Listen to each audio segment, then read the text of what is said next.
A building in and of itself is not anything but a building.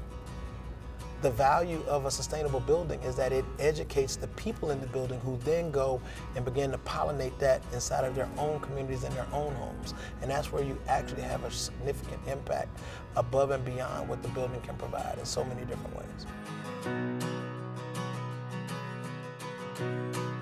My grandmother never threw anything away. She would teach us how to do things with the stuff that was left over.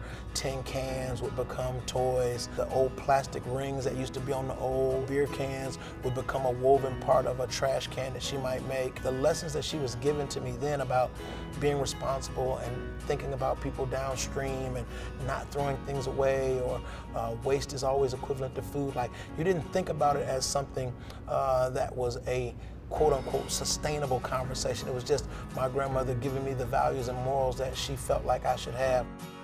Mohawk recycles about 6 billion plastic bottles, and those plastic bottles become nylon for our residential and some of our commercial solutions. But I think that it's really critical for us to look at the social components of sustainability as well as some of those environmental components. So in our industry, we've always looked at a footprint as to what it really requires for you to make a product: water, energy, greenhouse gas emissions, and all those social impacts also that are relegated as a result. What we've begun to think about is, how do we actually go out and offset these things knowing how much we're going to make?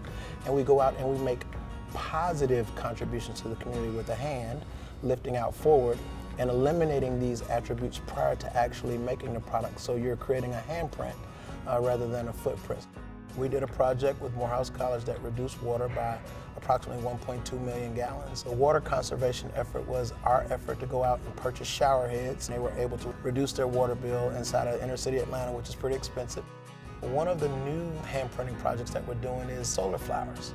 So the solar flower is an individual solar unit that actually provides enough energy for a 3-bedroom, 2-bath home.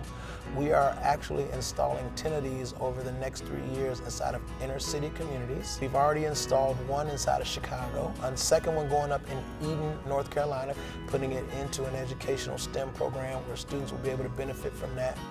My father used to say, no one discovered any amazing opportunity in a barrel inside of a house or down in the basement. He says most of our major discoveries were discovered outside, connected to nature. When you're in tune with nature, it inspires folks to be innovative and creative on such a higher level. Biophilic design is a part of Mohawk's culture. That biophilic feel comes across in a lot of different ways. Our customers get so engaged, especially when you bring in designers. I think that when you come in and you can kind of see light kind of moving around, or even the raindrops coming down, it inspires you in a different type of way. We have a WELL certified space, a LEED certified space, and a living building certified space. Wealth will evolve into things that are more connected to nature. If you think about things that will become more expensive, I think that those things will be things that we now take for granted. And as that evolves, then the importance of organizations like United States Green Building Council will even resonate more inside of those cities. And I think that that's critical to the next movement of green building as it relates to our global activities for sustainability.